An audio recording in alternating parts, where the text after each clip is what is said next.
ఒక గ్రామంలోని గుడిని చూపించడంతో మూవీ స్టార్ట్ అవుతుంది. ఈరోజు గుడిలో పెద్దలందరూ హాజరై ఉంటారు. ఎందుకంటే ఈరోజు గుడి ట్రస్ట్లో ఇంకొక మెంబర్ జాయిన్ అవుతూ ఉంటాడు.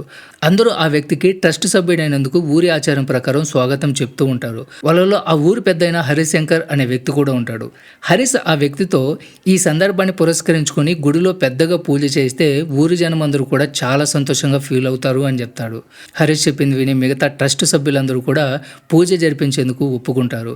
కాబట్టి 3 రోజుల తర్వాత గుడిలో పూజ జరగబోతుంది. దీనికోసం గుడిలో పనిచేసే వాళ్ళు మాత్రమే ఈ 3 రోజులు గుడిలోకి వెళ్తారు. తర్వాత హరిశంకర్ ఇంటికి వెళ్తాడు. ఇంట్లో అతని భార్య, కూతురు లీల, అతని తల్లి, కొడుకు అర్జున్ ఉంటారు. అతని కూతురు లీలకి చిన్నప్పటి నుంచి అస్తమా వ్యాధి ఉంటుంది. కాబట్టి తరచూ ఆ అమ్మాయి ఇబ్బంది పడుతూ ఉంటుంది. అందువల్ల ఎప్పుడూ తన దగ్గర ఇన్హేలర్ పెట్టుకుని ఉంటుంది. ఇదిలా ఉంటే వాళ్ళ ఇంట్లో ఒక గదిలో ఎప్పుడూ తాళం వేసి ఉంటుంది. హరీష్ తల్లి రోజంతా కూడా ఆ గది తలుపు వైపు చూస్తూ ఉంటుంది. ఆ గదికి హరీష్ తల్లికి ఏదో సంబంధం ఉంటుంది. కానీ అదేంటనేది మనకు తెలియదు. మరోవైపు అర్జున్ తన ముగ్గురు ఫ్రెండ్స్తో కలిసి ఒక విషయం గురించి మాట్లాడుకుంటూ ఉంటారు. వాళ్ళందరూ గుడిలో దేవత తల మీద ఉన్న బంగారపు కిరీటాన్ని దొంగిలించాలి అని ప్లాన్ చేసుకుంటారు. ఎందుకంటే ఈ 3 రోజులు గుడి మరమ్మతులు చేస్తున్నారు కాబట్టి గుడి మూసేసి ఉంటుంది. కాబట్టి ఈ 3 రోజుల్లో నకిలీ కిరీటం చేయించి ఒరిజినల్ కిరీటం సొంతం చేసుకోవాలి అని ప్లాన్ చేసుకుంటారు. వాళ్ళలో ఒకడు అర్జున్తో ఏది చేయాలన్నా సరే త్వరగా చేయాలి. ఇప్పటికే కిరీటం నీ దగ్గర ఉంది కాబట్టి డూప్లికేట్ని త్వరగా గుడిలో పెట్టాలి, లేదంటే మన ప్లాన్ మొత్తం చెడిపోతుంది అని చెప్తాడు. అర్జున్ మీరేమీ కంగారు పడకండి, మొత్తం నేను చూసుకుంటాను అంటాడు. ఇంకోవైపు లీల తన ఫ్రెండ్స్తో ఉంటుంది. వాళ్ళ ఇంట్లో మూసేసున్న గది ఎప్పుడు అలాగే తాళం వేసి ఉంటుంది. ఆ గదిలో నుంచి ఏదో వాసన వస్తూ ఉంటుంది. అది చూసి లీల మనం ఆ డోర్ ఓపెన్ చేసి చూడాలి, ఎవరికి తెలుసు లోపల పిల్లి కానీ ఎలుగు కానీ చనిపోయి ఉండొచ్చు అంటుంది. కూతురు మాటలు విని హరీష్ డోర్ ఓపెన్ చేయడానికి వెళ్తాడు. అప్పుడు అతని తల్లి పొరపాటును కూడా అలాంటి తప్పు పని చేయకు, అలా చేస్తే ఏదైనా అనర్థం జరగవచ్చు, మన ఇంటికి ఏదైనా అరిష్టం పట్టుకుంటుంది అని చెప్తుంది. అప్పుడు హరీష్ వయసు ఎక్కువైపోయి నీకు చాదస్తం ఎక్కువైపోయింది, ఏమీ కాదు అని చెప్పి తల్లి చెప్పినా కూడా వినిపించుకోకుండా డోర్ ఓపెన్ చేస్తాడు. అక్కడ నిజంగానే ఆ గదిలో ఒక ఎలుక చనిపోయి ఉంటుంది. అందుకే వాసన వస్తూ ఉంటుంది. అయితే హరీష్ తల్లి మాత్రం షాక్లో ఉండిపోతుంది. ఆమె చాలా పెద్ద పొరపాటు జరిగిపోయింది, నా ఇంటికి ఏమీ కాకుండా చూడు భగవంతుడా అని వేడుకుంటూ ఉంటుంది. తర్వాత రాత్రి హరీష్ చాలా కోపంగా ఇంటికి వస్తాడు. భార్య అన్నం వడ్డిస్తూ ఉంటే ఆమె మీద కోపంగా అరుస్తూ అన్నం విసిరి కొడతాడు. అప్పుడు హరీష్ భార్య బయట ఎవరి మీదో కోపం తీసుకొచ్చి ఇక్కడ చూపించుకో అంటుంది.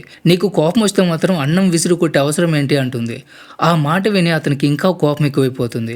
వెంటనే కోపంతో నేనేం చేయాలో కూడా నువ్వే నేర్పిస్తావా అని తన భార్య మీద చేయి చేసుకుంటాడు. అది చూసిన లీల నాన్న నీకేమైంది, బయట కోపం అంతా తెచ్చి అమ్మ మీద చూపిస్తావా అంటుంది. అప్పుడు హరీష్ నువ్వు నోరు మూసుకొని రూమ్లోకి వెళ్ళు, లేదంటే నాకు ఇంకా కోపం ఎక్కువైపోతుంది అంటాడు. లీలా కూడా కోపం వచ్చి అసలు మీరేం మాట్లాడుతున్నారు, ఇంట్లో ఆడవాళ్ళ మీద చేయి చేసుకోవడం ఎప్పుడు మొదలు పెట్టారు అంటుంది. అలా ఇద్దరి మధ్య మాటలు యుద్ధం జరుగుతుంది. అయితే హరీష్ కోపంతో కూతురు మీద కూడా చేయి చేసుకుంటాడు. లీలా వెంటనే ఏడుస్తూ అక్కడి నుంచి రూమ్లోకి వెళ్ళిపోతుంది. అయితే ఇది జరిగి కొన్ని గంటలు గడిచిన తర్వాత కూడా లీలా తన గదిలో నుంచి బయటికి రాదు. లీలా తల్లికి కూతురు నిద్రపోతుందేమో అనిపిస్తుంది. అందువల్ల ఆమె గదిలో లైట్ ఆఫ్ చేయడానికి వెళ్తుంది. రూమ్లోకి వెళ్ళగానే ఆమె షాక్ అయిపోతుంది. ఏ తల్లి కూడా ఇలాంటి దృశ్యం చూడాలనుకోదు. లీలా ఆమె కళ్ళ ముందే ఫ్యాన్కి వేలాడుతూ కనిపిస్తుంది. అంటే లీలా ఆత్మహత్య చేసుకుని ఉంటుంది. ఈ విషయం ఇంట్లో అందరికీ తెలిసిపోతుంది. అర్జున్తో పాటు దొంగతనం చేసిన అతని ముగ్గురు ఫ్రెండ్స్ కూడా అక్కడికి వస్తారు. వాళ్ళు ఈ విషయం పోలీసులకు చెప్పకండి, వాళ్ళు పోస్ట్ మార్టం చేసి బాడీని మొక్కలు చేసి చేతులు పెడతారు, ఇది మన ఊరి ఆచారం కూడా కాదు అంటారు. అర్జున్ తన తండ్రితో పోలీసులకి ఈ విషయం చెప్దామా వద్దా అని అడుగుతాడు. అప్పుడు హరీష్ లీలా చిన్నప్పటి నుంచి అస్తమాతో బాధపడుతుంది, ఇప్పుడు కూడా తను ఆ విషయంలో ఇంతలా కృంగిపోలేదు, కానీ ఒక్క చెంపదెబ్బ ఓర్చుకోలేక తను ఆత్మహత్య చేసుకుందా అని బాధపడతాడు. తర్వాత వాళ్ళ ఇంట్లో అందరూ కలిసి ఊళ్ళో అందరికీ లీలా అస్తమా కారణంగా చనిపోయింది అని చెప్పాలని నిర్ణయించుకుంటారు. ఎందుకంటే ఒక ఊరి పెద్ద కూతురు ఆత్మహత్య చేసుకుంది అని తెలిస్తే ఊర్లో అందరూ నానా రకాలుగా మాట్లాడుకుంటారు కాబట్టి. సో వాళ్ళు వెంటనే ఒక అంబులెన్స్ని పిలిపిస్తారు. ఎందుకంటే తనకి అస్తమా వల్ల ఊపిరాడక హాస్పిటల్కి తీసుకువెళ్తూ ఉండగా మార్గం మధ్యలో చనిపోయిందని ఊరి జనంకి నమ్మించాలని ప్లాన్ చేస్తారు. ఈ విషయం చుట్టుపక్కల ఊర్లో అందరికీ తెలిసిపోతుంది. అందరూ కూడా ఆ కుటుంబాన్ని పరామర్శిస్తూ ఉంటారు. ఇక మిగిలిన కార్యక్రమం మొదలవుతుంది. లీలాకి అంతిమ సంస్కారాలు పూర్తి చేసేందుకు పనులు మొదలు పెడతారు. కూతురిని తీసుకుని వెళ్తూ ఉండగా లీలా తల్లి నేను లీలాని ఎప్పటికీ క్షమించను, తను నన్ను వదిలేసి వెళ్ళిపోయిందని చాలా బాధపడుతుంది. తర్వాత ఒక 6 కలిసి లీలా శవాన్ని బయటికి తీసుకెళ్లేందుకు ప్రయత్నం చేస్తూ ఉంటారు. అయితే వాళ్ళు ఎంత ప్రయత్నించినా కూడా ఆమె శవాన్ని కనీసం కదిలించలేకపోతారు. అసలు అక్కడ ఏం జరుగుతుందో ఎవ్వరికీ ఏమీ అర్థం కాదు.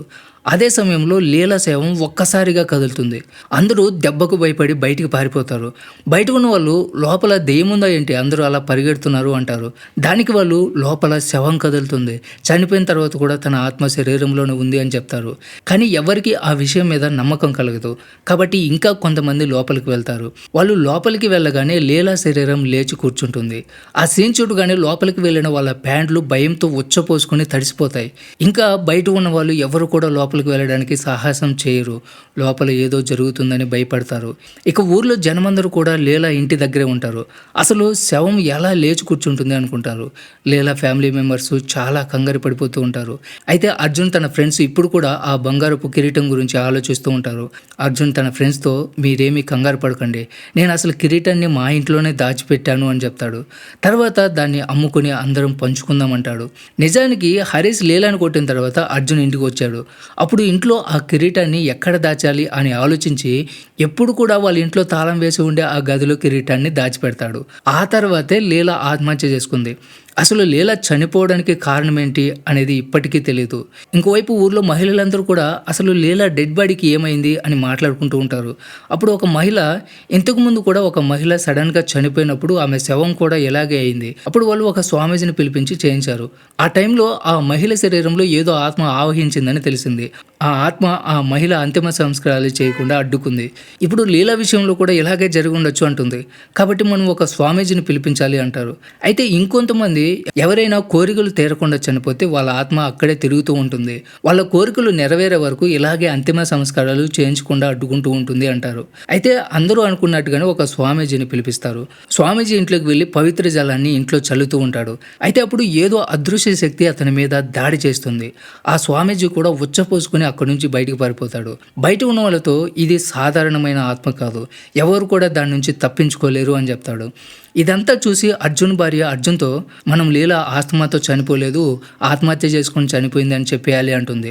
ఎందుకంటే ఆ కారణంగానే తన అంతిమ సంస్కారాలు చేయలేకపోతున్నామేమో అంటుంది. అయితే అర్జున్ అందుకు నిరాకరిస్తాడు. మరోవైపు వాళ్ళ బంధువు ఒక వ్యక్తి ఊర్లో అందరి ముందు లీలా ఆత్మహత్య చేసుకొని చనిపోయింది, హరీష్ మర్యాద కాపాడుకోవడానికి అబద్ధం చెప్పాడు అని చెప్పేస్తాడు. అది విని ఊర్లో అందరూ కూడా హరీష్ మీద చాలా కోపడతారు. అసలు ఊరు పెద్ద అయ్యి ఉండి ఇలా ఎలా అబద్ధం చెప్తావు అంటారు. హరీష్ అందరి ముందు, నేను నా తప్పు ఒప్పుకుంటున్నాను, కానీ నేను మర్యాద కాపాడుకోవడం కోసం ఇలా చేశాను అని చెప్తాడు. అయినా కూడా జనం లీలా ఏ కారణం చేత ఆత్మహత్య చేసుకుంది అని ప్రశ్నిస్తారు.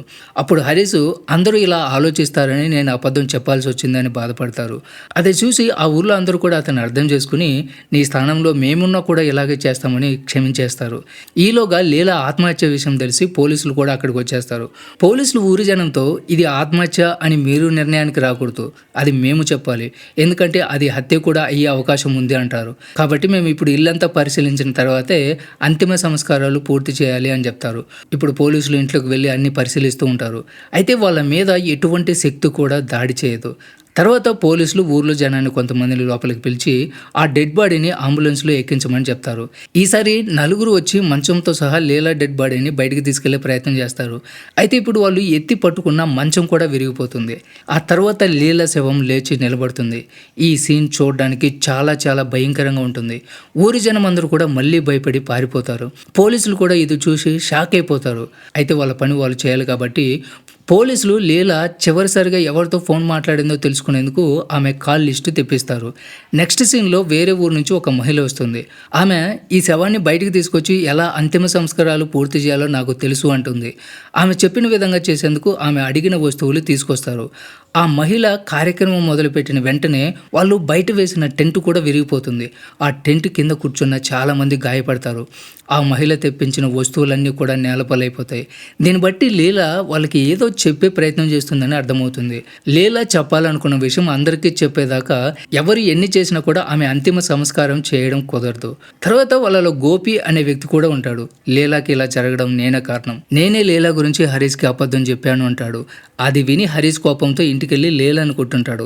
ఆ కారణంతోనే తను ఆత్మహత్య చేసుకుని చనిపోయింది అని చెప్తాడు. ఆ తర్వాత అతను ఏమేం చేశాడో చెప్తాడు. అతను నిన్న ఉదయం ఎక్కడికో వెళ్తూ ఉండగా పొలంలో లీలా ఎవరితోనో మాట్లాడుతూ కనిపించింది. అది చూస్తే లీలా ఆ అబ్బాయిని వదిలించుకోవడానికి ప్రయత్నం చేస్తుందని క్లియర్గా అర్థమవుతుంది. అందుకే గోపాల్ ఇలా చేశాడు. కొంతమంది ఉంటారు కదా, వేరే వాళ్ళ జీవితాల్లో నిప్పులు పోసి సంతోషపడుతూ ఉంటారు.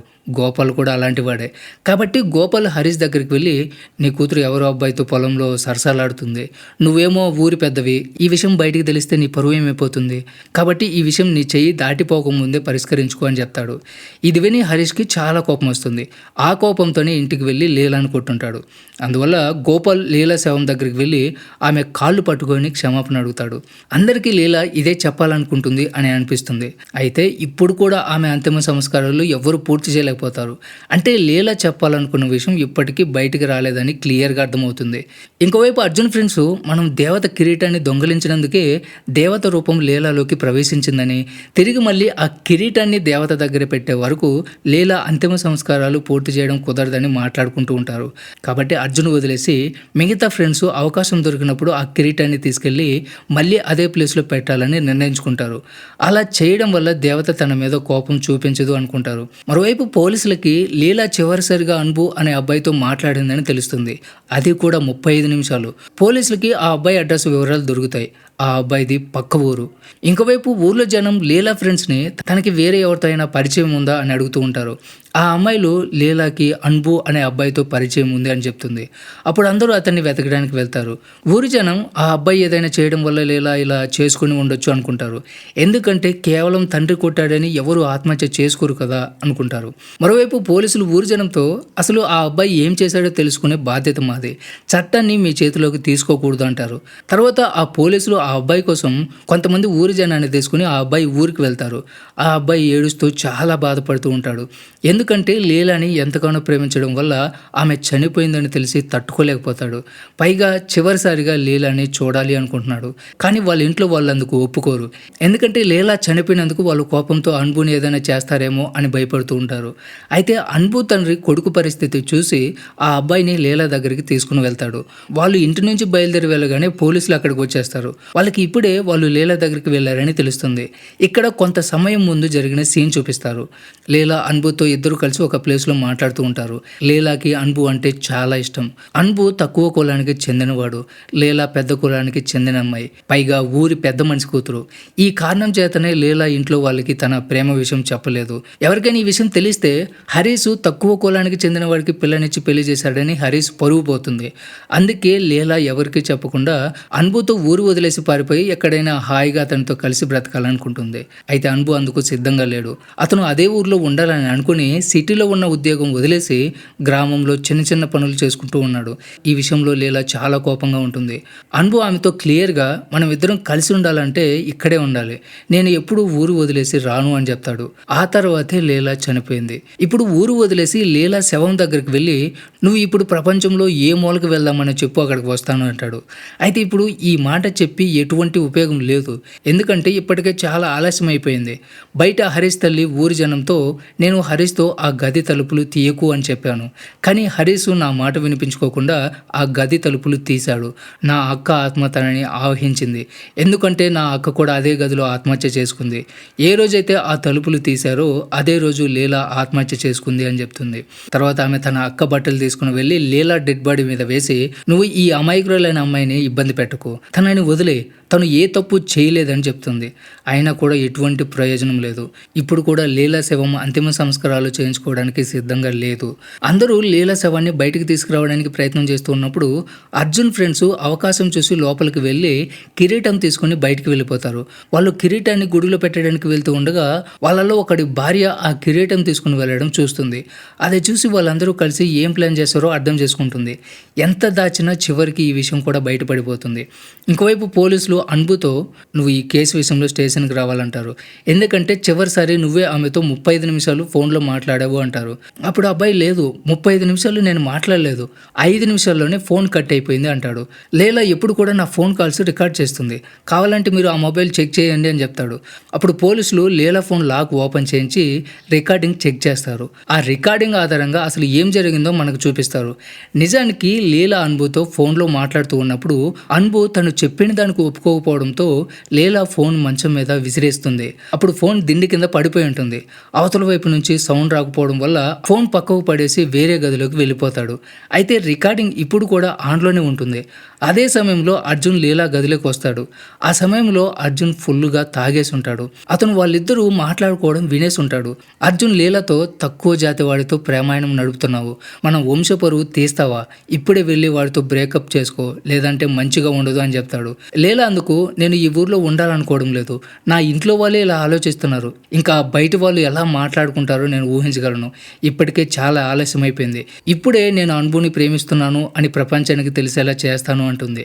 అర్జున్తో పైగా నువ్వేమి అంత మంచివాడివేమి కాదు, నువ్వు కూడా ఒక అమ్మాయిని మోసం చేశావు, ఆ అమ్మాయి ఆత్మహత్య చేసుకుంది, నీ భార్యను చూస్తే నాకు జాలేస్తుంది, అందుకే నేను మౌనంగా ఉన్నాను, లేదంటే నీ గురించి ఈ ప్రపంచానికి తెలిసేలా చేసేదాన్ని అంటుంది. అది విని అర్జున్కి చాలా కోపం వస్తుంది. పైగా తాగిన మత్తులో ఉన్నాడు కాబట్టి నన్నే ఎదిరిస్తావా అని కోపంతో లీలా గొంతు మీద కాలేసి తొక్కి చంపేస్తాడు. నీలాంటిది మా కుటుంబంలో పుట్టుండకూడదు, నీలాంటిది ప్రాణాలతో ఉండడం కంటే చావడమే మంచిదంటాడు. ఆ విధంగా లీలా చనిపోయి ఉంటుంది. తన సొంత అన్నయ్యే ఆమెని చంపేస్తుంటాడు. ఈ విషయాన్ని లీలా ఆత్మ ప్రపంచానికి తెలిసేలా చేయాలనుకుంటుంది. ఈ రికార్డింగ్ విన్న వెంటనే లీలా చావుకి అర్జునే కారణమని ఊరు మొత్తానికి తెలిసిపోతుంది. నిజం తెలిసిపోయినందుకు అర్జున్ పారిపోతాడు. అయితే అందరికంటే ముందుగా అర్జున్ తండ్రి కొడుకుని పట్టుకుని పోలీసులకు అప్పగిస్తాడు. అర్జున్ వెళ్ళేటప్పుడు కూడా తన తండ్రితో నువ్వు నా ప్లేస్లో ఉంటే ఇలాంటి కూతుర్ని ఎప్పుడో చంపేసేవాడివి అంటాడు. అతను చెప్పింది కూడా నిజమే. ఇప్పటికీ కూడా కులాంతర వివాహాలు చేసుకున్నందుకు ఎంతో మంది తమ సొంత కూతురని కూడా చూడకుండా చంపేస్తూ ఉన్నారు. స్వతంత్రం వచ్చి ఎన్నో సంవత్సరాలు గడిచినా కూడా కొంతమంది ఇంకా క్యాస్ట్ పిచ్చితోనే ఉన్నారు. మనుషుల్లో మార్పు రాకపోతే ఎప్పటికీ ఇలాంటి చావులు కొనసాగుతూనే ఉంటాయి. ఏది ఏమైనా కూడా లీలా ఆత్మ ఊరందరికీ నిజం తెలిసేలా చేసింది. ఇప్పుడు లీలా శవం అంతిమ సంస్కారాలు చేయించుకోవడానికి సిద్ధంగా ఉంటుంది. లీలా తల్లి కూతురు శవం దగ్గర ఏడుస్తూ నా కూతురిని చంపిన హంతకుణ్ణి నేను నా ఒళ్ళోనే పెంచి పెద్ద చేశానని బోరున రోదిస్తూ ఎంత దరిద్రమైన తలరాత నాది, కూతురు కాటికి పోతుంది, కొడుకు జైలుకు పోతున్నాడు, అంతా నా కర్మ అని ఏడుస్తూ ఉంటుంది. తర్వాత ఊరి జనమందరూ లీలా అంతిమ సంస్కారాలు పూర్తి చేయడానికి వస్తారు. ఇది ఊరి జనమందరికీ కూడా ఒక గుణపాఠంలో ఉంటుంది. ఈ సీన్తోనే మూవీ ఎండ్ అవుతుంది. సో ఇది ఫ్రెండ్స్ ఇవాళ video. Don't forget subscribe. Thanks for watching.